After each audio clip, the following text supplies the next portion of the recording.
Hello everyone. Today I will discuss about one more genetic disorder, that is sickle cell anemia. Anemia means there is a reduction in hemoglobin which affect transport of oxygen. So person having anemia will be having low oxygen level in the blood. Anemia can be dietary as well as genetic. Dietary means due to deficiency of folic acid, iron, vitamin B complex. Different type of anemia there is. Genetic anemia में sickle cell anemia is there. एक और disease है जिसमें anemia के symptoms होते हैं, that is thalassemia. Thalassemia is also a genetic disorder. एक separate video में हम discuss करेंगे. Sickle cell anemia means anemia in which cell means RBCs because hemoglobin is present inside RBC. ऐसा anemia जिसमें RBCs अपनी shape circular shape से कैसी हो जाती हैं, sickle shaped. So sickle cell anemia is characterized by sickle shaped RBC. One point you have to learn from this slide is it is a genetic disorder characterized by sickle shaped RBCs. Here we will discuss some of the important features of the disease. This is an autosomal recessive disorder. First point, you have to understand it very well.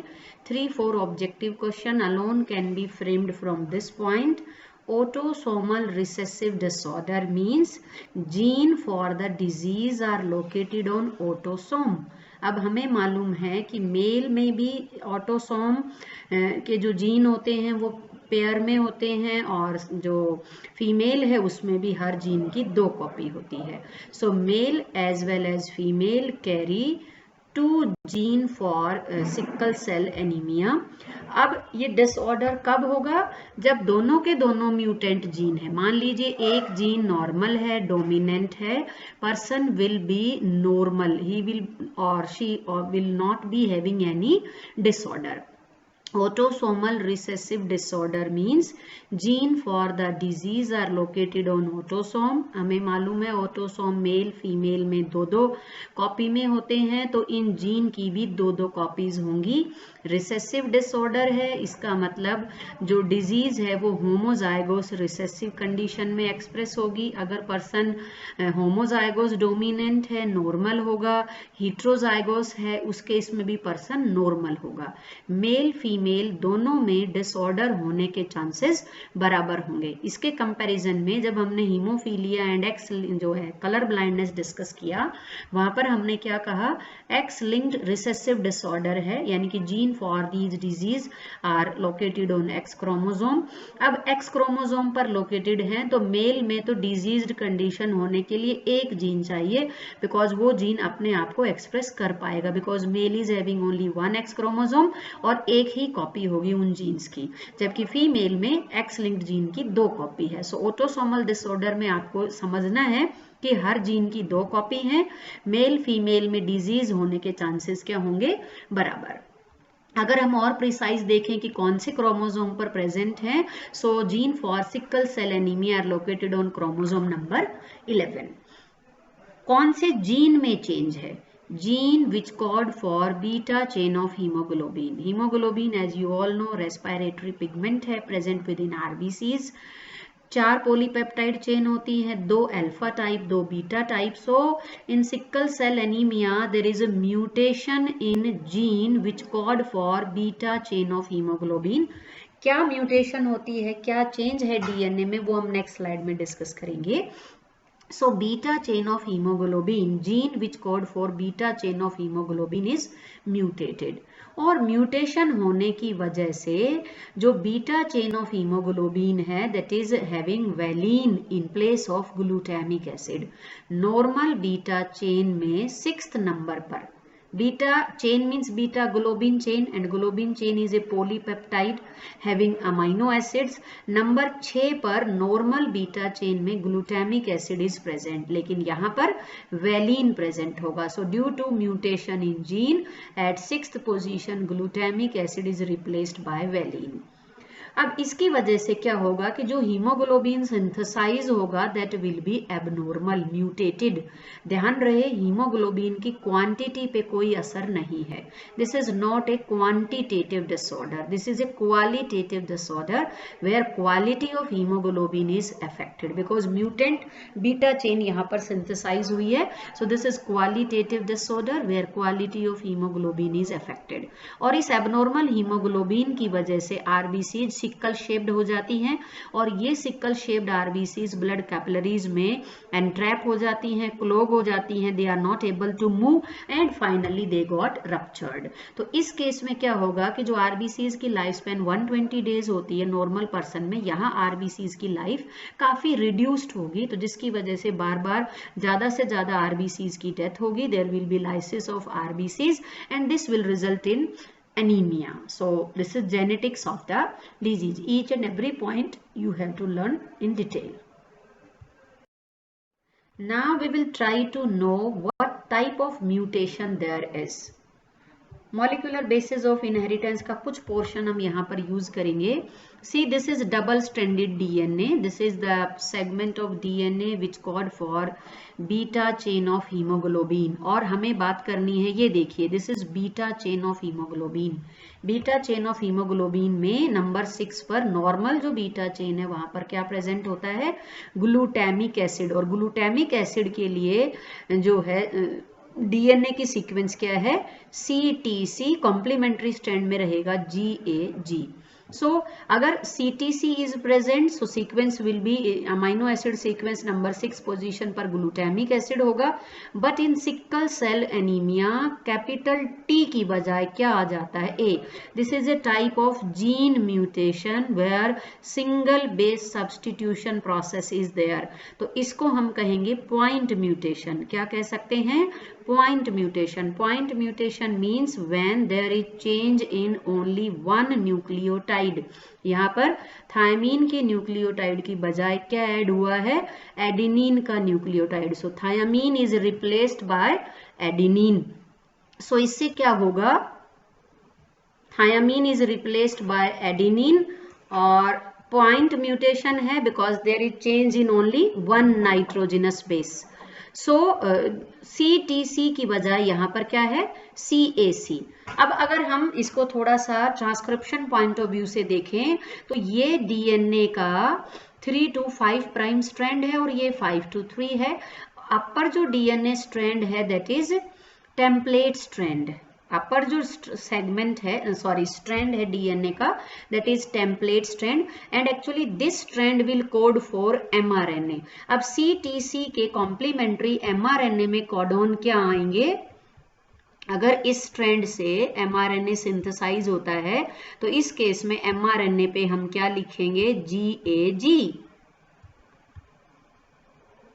लेकिन अगर CAC का replication होता है तो इससे जो mRNA बनेगा वो होगा GUG। ये भी बात आपको समझनी है, क्या कहना चाह रहे हैं हम यहाँ पर। ये डबल स्ट्रैंडेड डीएनए है, डबल स्ट्रैंडेड डीएनए में CTC is the template strand, GAG वाला जो स्ट्रैंड है वो कोडिंग स्ट्रैंड है। अब एक्चुअली टेम्पलेट स्ट्रैंड क्या होता है, वो स्ट्रैंड जो RNA फॉर्मेशन में इन्वॉल्व है। आप फिलहाल बेसिक इन्फॉर्मेशन लीजिए, जब हम मॉलिक्यूलर बेसिस ऑफ इनहेरिटेंस पढ़ेंगे तो वहां हम इसको डिटेल में डिस्कस करेंगे। ये डबल, फिर से देखेंगे क्या कहा है, ये डबल स्ट्रैंडेड डीएनए है। अपर जो स्ट्रैंड है that is template strand. Template strand is involve in formation of mRNA। तो CTC के रेस्पेक्ट जब mRNA सिंथेसाइज होगा तो कॉम्प्लीमेंट्री न्यूक्लियोटाइड क्या होंगे, GAG। तो अब आपको लर्न करना है कि GAG is a codon which will code for amino acid glutamic acid. और अगर म्यूटेटेड डीएनए की बात करें तो वहां होगा CAC एंड दिस विल, इससे जो RNA ट्रांसक्राइब होगा उसमें इस जगह सीक्वेंस क्या होगी, GUG। बाकी जगह हम डिस्कस क्यों नहीं कर रहे हैं, बिकॉज ये फर्स्ट केस में और सेकंड केस में दोनों में क्या रहेगा, same. So there is change in sixth codon. Sixth codon mRNA में GAG होगा नॉर्मल mRNA में, लेकिन म्यूटेंट mRNA में कोडॉन क्या होगा, GUG। तो ये भी आपको बराबर लर्न करना है। GAG codon code for glutamic acid and GUG codon code for valine. So अब आपको अब gist of the explanation is, this is normal beta globin gene, this is mutant beta globin gene. Normal beta globin gene में thymine is present, CTC से आपको याद रखना है, CTC thymine is present. Mutated globin gene में क्या होगा, thymine is replaced by adenine. Thymine is replaced by adenine as there is change in only one nitrogenous base, तो इसको हम कहेंगे पॉइंट म्यूटेशन. इसका एग्जाम्पल है पॉइंट म्यूटेशन. इसके अलावा जीन म्यूटेशन की बात करें तो जीन म्यूटेशन दो तरह की होती हैं. Point mutation point of view से, ट्रांजिशन एंड ट्रांसवर्जन. अगर प्यूरिन प्यूरिन को रिप्लेस करता है पिरिमिडीन पिरिमिडीन को, वो तो ट्रांजिशन है. ट्रांसवर्जन क्या होता है, if purine is replaced by pyrimidine और वाइस वर्सा.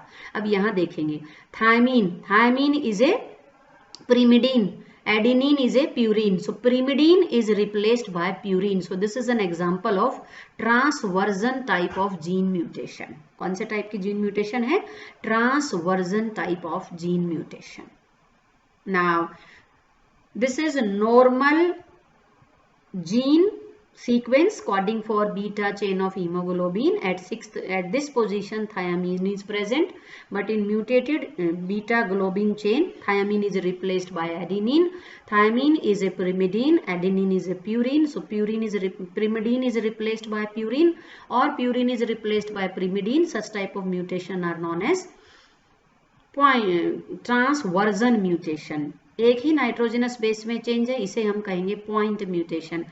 अब इसमें देखने वाली बात क्या है कि सिर्फ एक पोजीशन पर चेंज है, एक ही जगह पर न्यूक्लियोटाइड सीक्वेंस चेंज है, नाइट्रोजनस बेस चेंज है, और उस चेंज की वजह से अमाइनो एसिड सीक्वेंस भी चेंज हुई है, और अमाइनो एसिड सीक्वेंस चेंज होने की वजह से हीमोग्लोबिन का स्ट्रक्चर चेंज होगा, और हीमोग्लोबिन के स्ट्रक्चर में चेंज होने की वजह से आरबीसीज की शेप चेंज होगी. Due to change in DNA sequence, there is a change in sequence of amino acid, and due to change in sequence of amino acid, there is change in structure of the hemoglobin. और hemoglobin के structure में change होने की वजह से RBCs की shape कैसी हो गई है, सिक्कल shaped, और ये sickle shaped RBCs blood capillaries में entrap हो जाएंगी, और जिसकी वजह से person को क्या होगा, एनीमिया. एक जीन के बहुत सारे इफेक्ट हैं. अब यहाँ पर देखेंगे, change in amino acid sequence causes haemoglobin molecule to crystallise when oxygen level in blood are low. This is very important point. आगे हम डिस्कस करेंगे हेटेरोजाइगोस कंडीशन में क्या होगा. अगर ऑक्सीजन लेवल कम है, अगर ब्लड में ऑक्सीजन लेवल कम है, तो haemoglobin molecule will crystallise, they will polymerise in abnormal way, और जिसकी वजह से आरबीसीज की जो शेप है वो सिक्कल शेप हो जाती है. They get stuck in small blood vessels and this result in lysis of RBCs and ultimately anaemia. Now here we will discuss what will happen when there is abnormal hemoglobin. This is HbS. HbS stand for sickle celled hemoglobin or mutant hemoglobin. When oxygen supply is proper, अगर oxygenated blood है, properly oxygen है, no deficiency of oxygen, in that case it is soluble and there will be no problem at all. But if there is oxygen deficiency, अगर blood में oxygen level कम है, this abnormal haemoglobin will polymerise in abnormal way and form peptide or fluid polymers, and these polymers realign which result in change in shape of RBC from circular biconcave to sickle shaped, and sickle shaped RBCs got stuck within small blood capillaries, and this result in lysis of the RBCs. Just have a look at symptoms of the sickle cell disease. Symptoms में है fatigue. Fatigue का मतलब होता है थकावट होना, because RBCs का number कम है, हीमोग्लोबिन कम है, तो ऑक्सीजन सप्लाई ब्लड में कम होगी, तो person will get fatigue. There is a shortness of breath, again due to low level of oxygen in the blood. Frequent coughing, yellowing of the skin. Yellowing of the skin क्यों? Because there is more and more lysis of RBCs, and these RBCs are having haemoglobin. So bilirubin and biliverdin का जो production production है वो normal amount से ज़्यादा होगा और jaundice भी हो सकता है इस केस में। Periodic episodes of pain, swelling in the hands and feet, problem in the vision, delayed growth. Complications क्या हो सकते हैं? स्ट्रोक क्या होता है? दिस इज अ कंडीशन जब ब्रेन के अंदर क्लॉट बन जाता है। अगर ब्रेन में जो ब्लड कैपिलरीज ब्लड सप्लाई करती हैं, अगर उनमें क्लॉट बन जाता है तो particular part of brain do not receive blood, तो इन दैट केस उसे हम कहेंगे stroke. Acute chest syndrome, pulmonary hypertension, blindness, organ damage, leg ulcer, gallstone, priapism. So different type of complications are there associated with sickle cell disease. Now अब हम discuss करेंगे genetics of the sickle cell anaemia. So first point यहाँ पर हम ले रहे हैं, sickle cell anaemia exhibit dominance. What does it mean? Normal gene is represented by HbA। आपको लर्न रखना है, this is an autosomal disease, recessive disorder है। नॉर्मल जीन को हम HbA से रिप्रेजेंट करेंगे, mutant gene is represented by HbS। अब 3 तरह की जीनोटाइप हो सकती हैं, HbA HbA, HbS HbS, HbA HbS। अब ये होमोजाइगोस नॉर्मल है, ये हेटेरोजाइगोस है, ये म्यूटेंट है। अब अगर इन तीनों पर्सन्स में हम डिजीज देखें कि कौन से पर्सन में डिजीज है, only this genotype HbS HbS show diseased phenotype. Means जिन पर्सन्स में HbS HbS जीनोटाइप है, सिर्फ वो ही सिकल सेल एनीमिया के सिम्टम्स शो करेंगे। इसका मतलब जो डिजीज है वो कैसी हुई? रिसेसिव। ये person HbA HbA perfectly normal है, HbA HbS कैरियर है because it is having gene for sickle cell anaemia, खुद नॉर्मल है but it can transfer gene to progeny. Sickle cell trait हम यहाँ पर कह रहे हैं, डिजीज नहीं है यहाँ पर sickle cell anaemia, but some of the traits of sickle cell anaemia might be observe because under oxygen deficiency ये जो एबनॉर्मल हीमोग्लोबिन है, अब यहाँ पर क्या होगा, इस पर्सन में दोनों तरह के हीमोग्लोबिन होंगे, normal as well as mutant. तो mutant haemoglobin polymerise and some of the RBCs में बिकम सिकल शेप्ड। लेकिन अगर डिजीज की बात करें तो ये इस पर्सन में डिजीज नहीं है। अगर हेटेरोजाइगोस नॉर्मल है, no disease at all, it means disease is recessive. और इस पॉइंट ऑफ व्यू से both the gene HbA and HbS are showing dominance. Gene for sickle cell anaemia dominance show करते हैं, incomplete dominance, को dominance. देखेंगे कौन से feature के लिए डोमिनेंस है, कौन से फीचर के लिए इनकम्प्लीट डोमिनेंस एंड को डोमिनेंस। अगर हम डिजीज की बात करें, डिजीज पॉइंट ऑफ व्यू से both the allele show dominant recessive relationship. This is normal gene is A, mutant gene is S and this HbS is recessive. This is dominant. किस point of view से? Disease point of view से। यहाँ पर एक हमने example लिया है, husband is normal और जो वाइफ है वो HbA HbS है, मीन्स कैरियर है। इस केस में जो प्रोजेनी होगी वो कैसी होगी? दिस इज थोड़ा सा रिप्रेजेंटेशन यहाँ पे डिफरेंट है, आपको इस तरीके से लिखना है HbA HbS। तो ये पर्सन होगा HbA HbA, this is HbA HbA normal है, और ये HbS HbA और this is also HbA HbS। तो ये क्या होंगे? Carrier, but there will be no disease at all. So disease point of view say HbA is normal allele, HbS is mutant allele. Now disease is very interesting. Allele also exhibit incomplete dominance. Now try to find out how the genes are showing incomplete dominance. Incomplete dominance means both the genes are not showing dominant recessive relationship. If we talk about shape of the RBCs, यहाँ पर हमने देखो dominance में हमने feature लिया था disease. Normal person जो homozygous dominant है that is not having disease, heterozygous में भी डिजीज नहीं है, होमोजाइगोस रिसेसिव में डिजीज है। इसका मतलब डिजीज पॉइंट ऑफ व्यू से alleles are showing dominant relationship.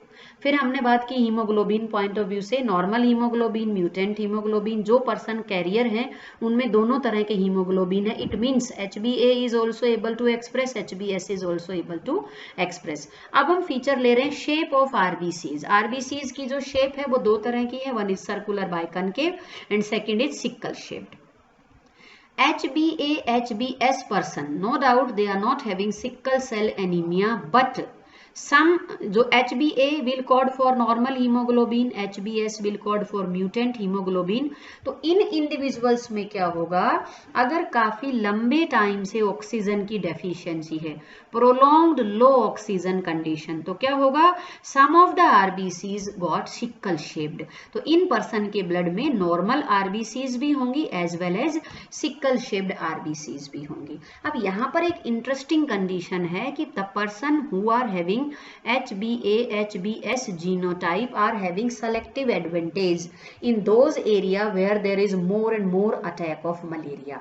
Malaria prone area में, ऐसे एरिया जहां पर हर साल मलेरिया बहुत ज़्यादा लोगों को अफेक्ट करता है और मलेरिया की वजह से लोगों की डेथ हो जाती है, उन जगहों पर, जैसे अफ्रीका के अंदर जो है अफ्रीकन कंट्रीज हैं, ट्रॉपिकल अमेरिका हैं, ये वो कंट्रीज हैं जहां पर मलेरिया का अटैक ज़्यादा है.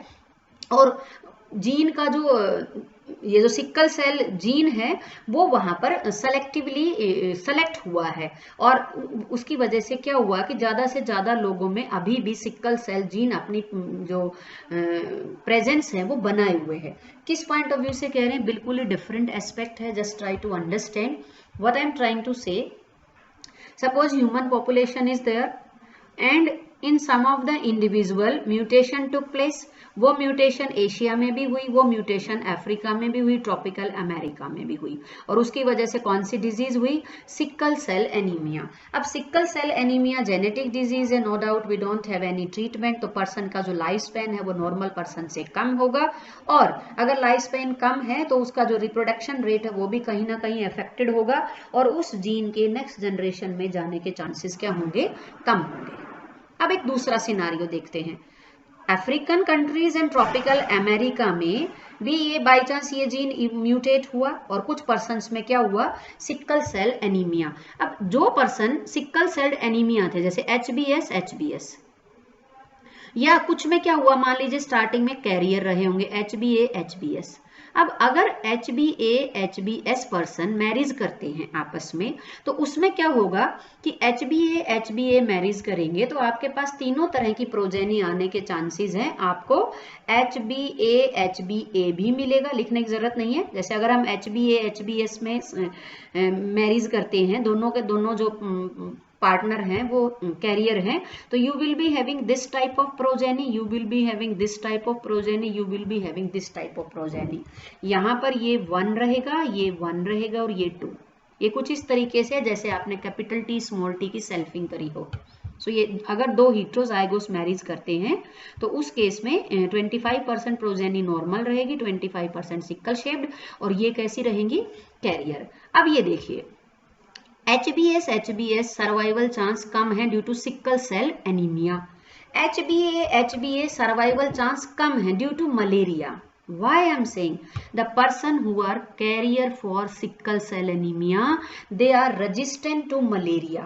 कैसे?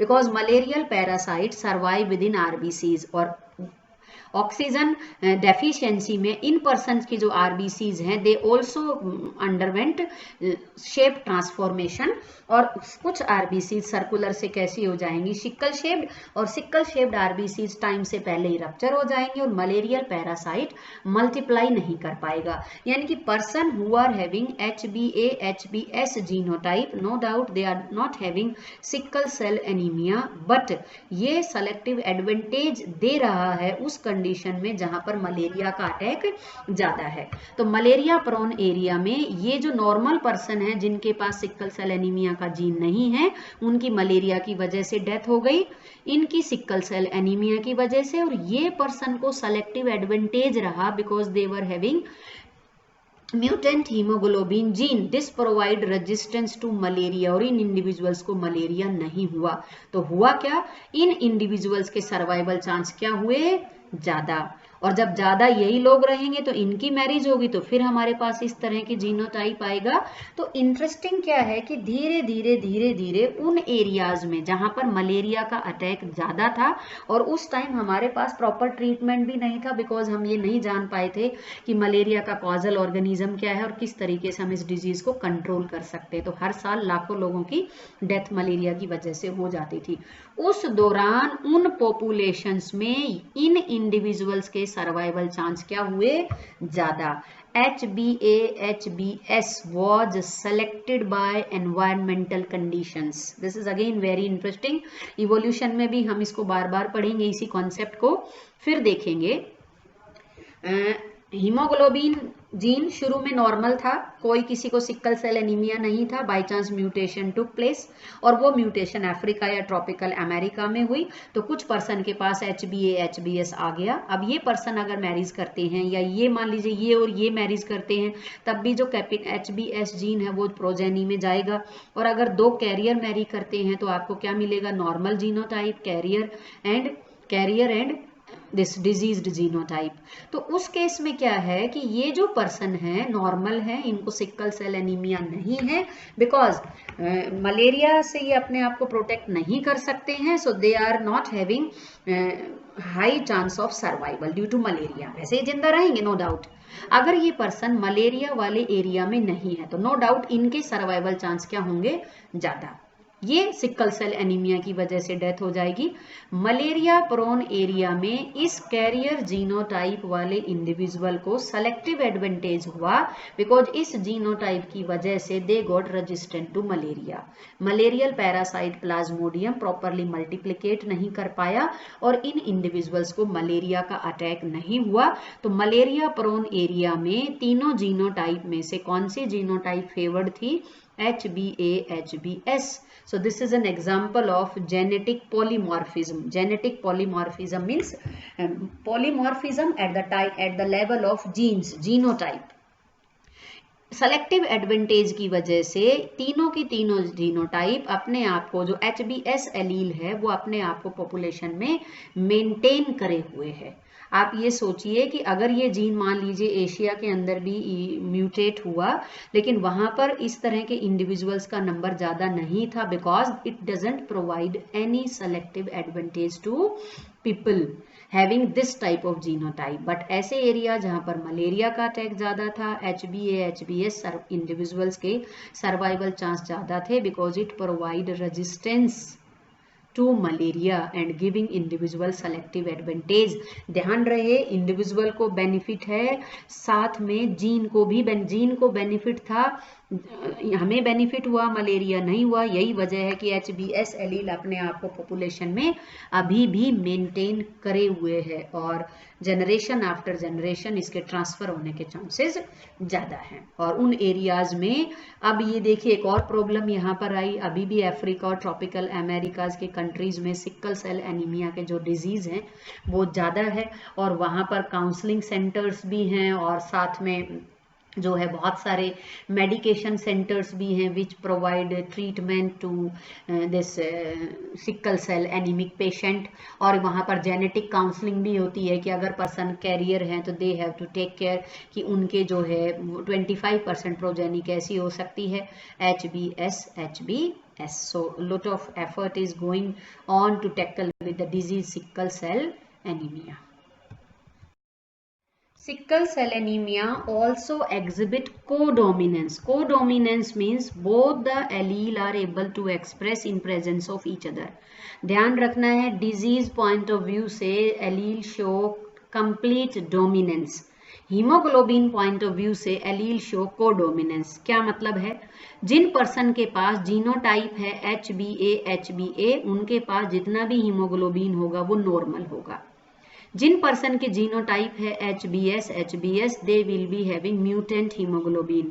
Only one type of hemoglobin is there, mutant hemoglobin. But the person who are having genotype HbA-HbS, here both type of hemoglobin are there, normal as well as mutant hemoglobin. So अगर इस genotype को देखें तो अगर दोनों तरह के haemoglobin मिल रहे हैं, it means these allele show codominance. Confusion नहीं होना चाहिए। अगर इस जीनोटाइप को हम डिजीज पॉइंट ऑफ व्यू से लिखते हैं, इस पर्सन में डिजीज कैसी होगी, ये पर्सन नॉर्मल होगा, there will be he or she will be carrier but there will be no sickle cell anaemia. लेकिन हीमोग्लोबिन की बात करें तो this person will be having both type of haemoglobin, normal as well as sickle shape. So इस point of view से, इस character के point of view से both the allele are showing Codominance means both are able to express in presence of each other.